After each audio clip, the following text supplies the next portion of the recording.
2교시 시작하도록 하겠습니다. 지역사회보장 계획의 수립의 체제 과정에 대해서 이 시간에 공부를 하도록 하겠습니다.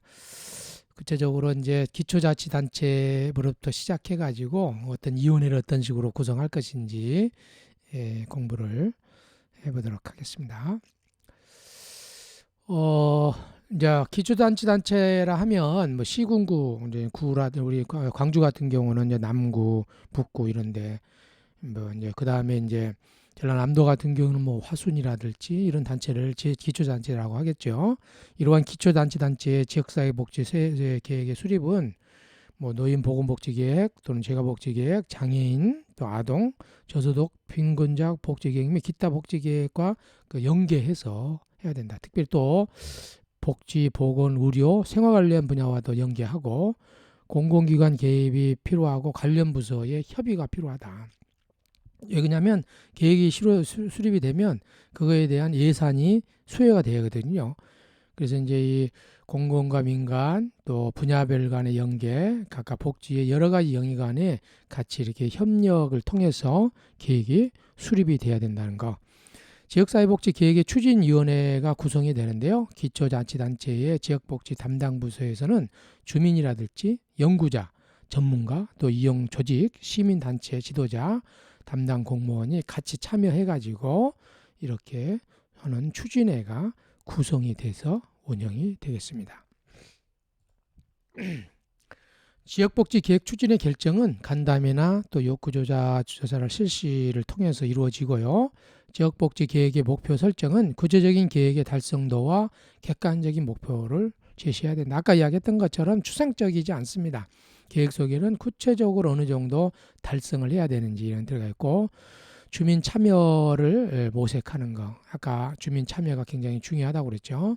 또 사회복지협의회와 지역사회 복지관의 역할은 주민을 참가하고 자원봉사를 조직화하고 복지교육 등 적극적인 협력과 상호 연계가 필요하다. 법인 같은 경우에는 지역사회 서비스의 중심이 되는 역할을 담당하는 그런 측면이 있겠습니다. 지역사회복지 계획의 실천 단계는 크게 한 5단계 정도로 나눌 수 있겠는데요. 첫째, 이제 지역사회 현황을 조사한대. 아무튼 사회복지는 굉장히 그 증거 기반 또는 욕구 기반, 실태 기반으로 한다. 내 생각으로 하지 않고 객관적인 그 어떤 데이터를 통해서 그 욕구에 기반해 가지고 하는데, 그걸 할 때는 지역사회 현황조사, 욕구조사를 통해서 한다. 2단계는 사정 결과, 지역사회의 어떤 실태라든지 욕구라든지 자원에 대한 평가 결과를 중심으로 계획을 수립하고 또 대책을 강구해가는 2단계를 거치겠습니다. 3단계에서는 이러한 계획, 수립된 계획을 이러한 프로그램에 대한 교육하고 홍보하는 이러한 어떤 프로그램이 만들어졌습니까? 그래서 사회복지관이 취약한 것 중에 하나는, 여러분들이 가보시면 아시겠지만 종합사회복지관이나요, 그 다음에 이제 그 노인복지관이나 사회복지 시설에 가면요, 프로그램이 어마어마합니다. 그런데 이제 그 방문한 사람들이 이런 서비스도 있는지 몰랐다, 이런 경우가 많이 있거든요. 그래서 사회복지 기관에서는요, 홍보가 굉장히 중요한 것 같아요. 제가 요즘에 이제 그 우리가 사회복지 기관이 어떤 사업을 하고 있는지, 어떤 사업을 했는지에 대한 홍보에 대해서 저는 개인적으로 그렇게 중요하게 생각지는 않았어요. 솔직히 말씀드리면. 그런데 이제 열심히 하면 된다 이랬는데, 홍보가 실은 홍보만큼이 남는다, 그런 생각이 좀 저는 요즘에 들어서, 어떻게 하면 홍보를 잘 할 수 있을까, 내가 하고 있는 사업이 어떤 사업이 있고 내가 했던 사업이 어떤 사업이 있을까 되는데, 그래서 요즘에 제가 이제 그 기사 직접 내가 홍보를 만들어 가지고 신문이나 방송을 해야 되겠다 해 가지고 제가 이제 기자단 활동을 지금 배우면서 하고 있는 건 이유가 그거거든요. 그래서 여러분들 시간이 가면 남는 것이 이게 기사라든지 내지는 어떤 사진이라든지 이렇게 알려가지고 남는 것밖에 없더라고요, 이렇게. 그래서 우리가 앞으로 어떤 활동을 할 것이다 했던 내용에 대해서 적극적으로 홍보하는 것이 굉장히 중요하다는 것을 우리가 조금 알아야 된다. 홍보의 달인이 홍달이 돼야 된다. 저는 그렇게 생각을 합니다. 그래서 이제 이렇게 홍보가 굉장히 중요하다는 거, 다양한 홍보 매체를 활용해야 된다는 거. 네 단계는 사회 자원의 동원과 참여 과정을 설명하고 또 계획을 평가하는 그런 측면. 다섯 단계로 실전 계획을 수립을 해야 된다. 그래서 이제 계획을 대책을 수립하고 프로그램에 대한 교육과 홍보를 하고 그다음에 이 사업에 대한 예산이라든지 참여 과정을 하고 그다음에 계획이 정말 잘 돼 있는지를 평가하는 이런 다섯 단계로 이루어진다는 거. 우리가 좀 염두해 주시면 좋을 것 같아요. 사회복지사가 알아야 될 기술과 방법은요. 이런 계획을 수립하는 데 있어서 조정과 통합의 방법, 재정 등의 기술과 평가하는 방법, 교육과 촉진의 방법, 프로그램을 만드는 형성의 방법들이. 그러니까 여러분들이 이제 공부를 해보시면 아시겠지만 사회복지사가 만능이 돼야 돼요. 얼마만큼 피가 나게 공부하고 역량 개발을 위해서 끊임없이 노력을 해야 된다.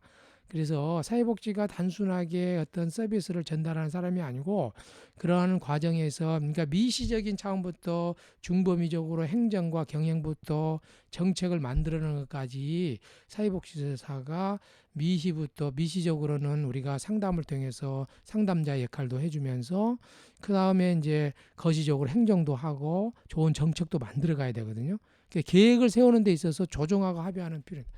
그러니까 이제 요즘에 제가 봐서는 굉장히 중요한 것이 조정이 굉장히 중요합니다. 그래서 어떻게 서로 다른 어떤 가치나 규범을 가지고 있는 사람들이 서로의 가치가 절대화시키지 않고 상대화시켜서 이러한 가치로 생기는 여러 가지 어떤 공정성의 딜레마를 상생의 방향으로 갈 것인가.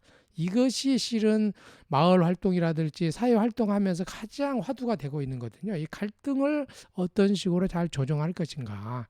이것이 화두인데 지역사회복지 계획에 있어서 이 조정과 통합, 합의 이것이 그 사회복지사가 요즘 필요한 굉장히 중요한 역량이 저는 조정의 역량이다 그렇게 생각을 합니다. 그 다음에 이제 재정 등과 재정, 그 다음에 그 우리가 하고 있는 사업에 대한 평가. 진짜 계획은 누구나 잘 세울 수 있어요. 그러나 이 재정이 없으면은 차가 있는데 기름이 없는 거 똑같아요. 그래서 이 재정을 어떤 식으로 확보할 것인가도 사회복지의 중요한 역량이다. 뭐 세속적인지를 몰라도 사회복지는 세속적이에요. 그러니까 세속적인 측면에서 경제적인 확보 이것이 굉장히 중요하고 사업을 어떻게 잘 평가할 것인가. 그다음에 교육하고 촉진하는 거. 그래서 필요한 거에 대해서 교육하고 사람들이 할 수 있도록 퍼실리테이션으로서의 데이터로서의 역할을 촉진시키는 역할들을 더 중요합니다. 그다음 요즘에 이제 퍼실리테이터를 많이 양성을 하거든요. 사회복지사는 오거나이제이션 조직과 역사도 하면서 그다음에 이제 미디에이션의 조정과 역할을 하면서 그다음에 에듀케이터 역할도 하고 퍼실리테이터로서 촉진자 역할도 하면서 프로그램을 만드는 프로그램의 기획자로서의 역할들을 우리가 하는 것이 사회복지사로. 그래서 사회복지사의 골고루 이 영향에 대한 끊임없는 공부 이런 것이 필요합니다. 그래서 지역사회보장 계획의 과제를 지금까지 살펴보면요. 지금까지 지역사회에서 축적해온 기술이라든지 인재라든지 문화라든지 전통이라든지 자연이라든지 산업화 등 지역사회 자원을 활용하고 개발하는 것이 중요하다. 좋은 계획뿐만 아니라 기존에 있는 자원을 어떤 식으로 자원을 개발해서 네트워크를 통해서 활용할 것인가. 그래서 지역사회의 조사는 어떤 욕구 조사뿐만 아니라 자원에 대한 조사도 그 욕구의 조사만큼이나 중요하다. 지역사회 문제가 무엇인지에 대한 것을 조사하는 것뿐만 아니라 이것을 해결할 수 있는 자원의 조사도 굉장히 중요하다. 또 거시적인 공공정책을 개선하고 자치단체 간의 자원 확보의 갈등을 잘 조정해주는 이 갈등 조정의 역할도 굉장히 중요하다. 지역 주민의 참여를 필수적으로 한다. 참여를 促진하는 가장 핵심적인 기제가 무엇이냐? 협치하는 사람들은 뭐냐면 권한을 주는 것이다 이야기를 하더라고요. 그러니까 참여하는 사람들이 그 문제에 대해서 똑같은 권한을 가지고 참여할 수 있도록 할 때에 촉진해서 갈 수 있다. 내가 낸 의견이 정책의 개발에 대해서 나갈 수 있도록 한다고 그러면 참여의 만족도가 커진다는 거죠. 전문 인력을 적극적으로 양성하는 것이 필요하다. 어떤 분야에 대해서 역량이 있는 문제를 해결할 수 있는 역량이 있는 사람들을 적극적으로 양성해서 나갈 수 있도록 하는 것들이 필요하다고 보겠습니다. 자, 지역사회보장 계획의 수립의 절차 한번 보겠습니다. 첫째, 지역주민 및 이해관계자의 의견을 수립한다. 지역주민이라면 우리가 이제 사회적 약자뿐만 아니라 일반적인 사람들도 다 포함이 됩니다. 그래서 아동, 청소년, 노인, 장애인들 부분들 또 거기에 관련된 이해관계자들의 의견을 수립하고 또 지역사회복지협의체에서 그거에 대한 협의체를 심의를 하고 그 다음에 그러니까 지역주민 및 이해관계자들의 의견을 수립해가지고 지역사회보장계획이 수립이 되면 지역사회보장협의체에서 심의를 해요. 그러면 심의를 끝나면 각 시군구에서 심의 끝나면 그것을 시도지사에게 제출합니다. 시군구 지역보건의료계획과 연계를 하고 제출된 시군구 지역복지계획을 종합해서 조정을 하고 사회복지위원회에서 심의를 하고 그것을 보건복지 장관에게 제출을 합니다. 시도 지역 보건 의료교육과 연계해서 그러면 그걸 가지고 지역사회 복지 계획이 시행이 되고 지역사회 복지 계획의 시행과 결과가 평가가 된다. 그래서 이렇게 우리가 이 지역사회 복지 계획은 이런 식으로 어떤 가작 말단부터 시작해 가지고 해서 시군구, 시, 그 다음에 보건복지부까지 가고 그 다음에 이것을 매해마다 평가해서 잘 되고 있는지 이렇게 평가하는 과정을 거치게 된다는 것을 이해를 하시면 되겠습니다. 네, 그래서 이제 마지막 우리가 이렇게까지 계획이 다 됐네요. 오늘은 이렇게 좀 짧게 지역사회복지 계획에 대해서 말씀을 좀 드리고요. 실질적으로 우리가 어떤 식으로 우리가 살고 있는 지역의 계획이 어떻게 했는지 잠깐 그 내용들을 한번 더 살펴보도록 그렇게 하겠습니다. 자, 이것이 저희가 이제 지난 2018년에 차기 지역사회보장 계획을 수립이 위해서 그 전국 그 지침 중에 내려온 내용들이거든요. 지역사회보장 계획 수립을 위한 지역 주민의 욕구조사 해가지고 시군구별로 이렇게 쭉 기재하도록 이렇게 되어 있고요. 여기 내용을 보시면 이런 식으로 시군구별로 이렇게 쭉 되어 있고 1차, 2차 조사들 그래서 거기에 대한 가구원들이 좀 누구인지 세부적으로 이렇게 되어 있고 그 다음에 해당 사항에 대한 어떤 그 개인적 사항들 이런 부분들도 여기에 이제 프로그램에 조사가 됐고요. 그 다음에 보면은 이제 사회보장 관련해서 욕구조사 보면은 아동 돌봄, 또 뭐 성인 돌봄 이렇게 기초생활 관련된 거, 보호 안전에 관련된 거, 건강에 관련된 거, 또는 교육에 관련된 것이 이렇게 해당 사항에 쭉 가도록 이렇게 설문이 교육, 고용, 주거, 문화여가, 환경 이렇게 될 수 있도록 쭉 이렇게 되어 있죠. 그래서 이제 아동 돌봄 같은 경우는 이제 아동과 관련된 문항에 해당되는 그 대상자들에게 아동 돌봄의 어려움이 뭐냐, 뭐 어려움, 아동 발달, 뭐 이런 어려움, 외부 지원 서비스에 필요하냐 않느냐 이런 것들이 아동과 관련해서 이런 부분들이 좀 이렇게 조사가 됐고 성인 돌봄은 이제 65세 이상 어르신들이 가는 건요 어느 정도의 어려움이 있는지 외부 지원이 어느 정도 필요한지에 대한 욕구가 있고 그 다음에 이제 이런 부분들 만약 이러한 그 일상생활 유지의 어려움에 대해서 서비스가 있다고 그러면 신청을 하겠는지 없는지 이런 부분들 기초생활 유지에 관련된 부분들도 이런 부분들 쭉 이렇게 있습니다. 한번 쭉 이렇게 제가 이렇게 띄워드릴 테니 이것도 여러분들 이제 자료에 띄워드릴 테니까요. 한번 살펴보시면 되겠습니다. 이런 식으로 이렇게 해서 쭉 설문지를 조사를 해서 이렇게 신체에 관련된 거 이런 데 있다는 거 참조하시면 제가 나눠드린 고용 부분들 또 뭐 고용과 주거 관련된 것들 여가와 관련된 것들 이런 부분들이 있다는 거 여러분들 제가 나눠드린 그 내용들에 참조하시면 되겠습니다. 자, 이것은 지난 4기에 19년부터 22년까지 지역사회보장 계획 수립 안내문입니다. 정부에서 나온 지침인데요. 이것도 제가 이제 첨부에 한번 드릴게요. 한번 살펴보시면 잠깐 우리가 목차만 쭉 한번 보면요. 제4기 지역사회보장의 개관, 그래서 근거가 뭐냐, 수립 방향과 계획 및 구성 및 작성 양식에 대해서 나왔고, 지역사회보장 계획의 수립 배경, 또 사회보장의 여건과 진단의 전반에 대해서, 기본 방향에 대해서, 추진 방향에 대해서, 점검 사항에 대해서 이런 식으로 쭉 되어 있고, 통계 관리 부분들 이런 식으로 쭉 설명이 되어 있습니다. 그래서 이제 여기 계획에 보시면 우리가 이제 방금 수업 시간에 공부했었던 근거, 취지, 이런 지역사회보장 계획은 사회보장법에 의해서 이제 수되는데 4년마다 하고 한다. 주민들의 이해관계의 의견을 수립해서 해야 된다. 공부했었던 내용들이 여기에 쭉 첨부가 되어 있습니다. 그 취지 및 기대 효과는 앞으로 이 계획을 잘 세우면 어떤 하는지 이거에 대해서 기대 효과 이런 부분들도 이렇게 좀 설명이 되어 있고요. 수립 방향 및 추진 방향에 대해서 어떤 식으로 이렇게 쭉 가야 될 것인지 설명이 이렇게 되어 있습니다. 계획 및 절차 뭐 이런 것들도 우리가 이제 수업 시간에 배웠던 내용들 있죠. 이런 것들이 이제 여기 보면은 수립이 좀 이렇게 되어 있거든요. 예. 그 다음에 이렇게 보니까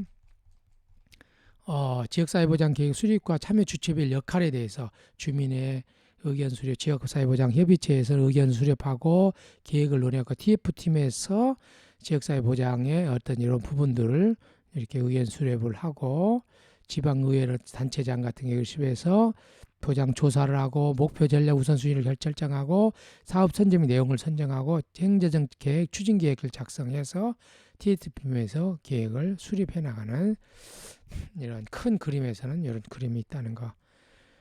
계획은 이제 본 것처럼 뭐 계획을 먼저 이제 계획을 이렇게 이제 수립을 했었고요. 지역사회 보장 조사 및 조사 이제 욕구 조사를 했다는 말이에요. 이렇게 조사를 해서 계획을 2018년 4월 8일에서 이제 사기 거 욕구 조사를 우선순위를 정하고 총괄 계획을 쭉 이렇게 하고 계획 및 심의를 거쳐서 계획을 결정을 해요. 그러면 이제 각 시군별로 홈페이지에 이제 이렇게 올리거든요. 이런 식으로 해서 사기가 이렇게 이제 쭉 계획 준비, 조사, 계획 수립해가지고 이렇게 쭉 의회에 보고되고 결정이 된다. 이런 식으로 내 부분들을 한번 여러분들이 참조하시면 제가 이제 계획 한번 올려드릴 테니까 한번 참조하시면 되겠습니다. 예, 그래서 이제 우리가 지역사회보장 계획에 대해서 관리 그래서 이제 국가가 하는 일인데 우리가 참여하느냐 그거 전혀 아닙니다. 그래서 여러분들이 살고 있는 시군구 가보시면요 지역사회 제4기 지역사회보장 계획이 있습니다. 여러분들 화순에 계시다, 목포에 있다, 내지는 신안에 있다 그러면 그 신안의 지역사회보장 계획이 수립이 되어 있고 이 수립대로 가고 있어요. 그 다음에 이제 그래서 매해마다 이러니까 여러분들이 소속가는 그래서 이제 동사무소라든지 동사무소에 가시면 그 지역사회복지 보장 계획이 여러분들 열람할 수 있습니다. 또 그다음에 홈페이지 같은 데 보면은 아마 여러분들의 지역에는 앞으로 사회복지가 어떤 방향으로 갈 것인지에 대한 계획서가 있거든요. 그 계획을 그래서 앞으로 사회복지 하실 분들은 그 지역에 이런 뭐 나주든지 아니면 화순이든지 남구든지 그 계획이 있으니까 그 계획에 의해서 그 나는 뭐 노인복지 쪽으로 뭘 해보고 싶다 그러면 그 계획에 어떤 방향으로 가고 있는지를 여러분들이 그걸 보면서 정책 방향은 A 쪽으로 가고 있는데 나는 B로 가려고 한다 그러면 정책 방향과 좀 잘 안 맞아요. 그러니까 여러분들 시군의 지역사회복지 계획이 있기 때문에 그 계획을 꼼꼼하게 훑어보고 그 계획의 어떤 내용들을 참조하셔서 하고 싶은 것들을 여러분들 하신다고 그러면 여러분들에게 굉장히 도움이 되는 어떤 지역사회복지를 할 수 있을 것이다 생각이 들어집니다. 오늘 지역사회복지는 이 정도 마치도록 하겠습니다. 여러분 수고 많으셨습니다. 감사합니다.